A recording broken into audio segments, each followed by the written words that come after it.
অসমীয়া ভাষা আপোনাৰ আমাৰ ৰাজ্যিক ভাষা হৈ থকাটো এইটো আমাৰ এটা আইনগত অধিকাৰ আৰু অসমত ৰাজ্যিক ভাষা বা অফিচিয়েল লেংগুৱেজ অসমীয়া থাকিব সেইটো ইতিমধ্যে সাংবিধানিকভাৱে বা আমাৰ আইনগতভাৱে তাক মানি লোৱা হৈছে।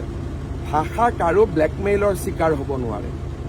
মই কালি দেখিছোঁ, কিন্তু আপোনালোকে চাব যে অসমত অসমীয়া ভাষা স্থায়ী ৰাজ্যিক ভাষা হিচাপেও চৰকাৰী ভাষা হিচাপেও আৰু ই কোনো প্ৰত্যেকবাৰ চেঞ্চাছৰ আগত যিটো কথা ওলায় যে আমি এইটো ভাষা লিখিম সেইটো ভাষা লিখিম তাৰ পৰা কোনো ফৰক কাৰো একো নপৰে।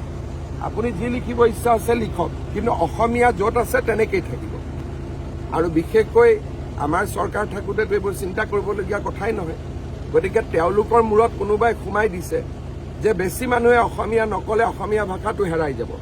তেতিয়া এইটোৱে প্ৰমাণ হ'ব যে অসমত বিদেশী কিমান আছে।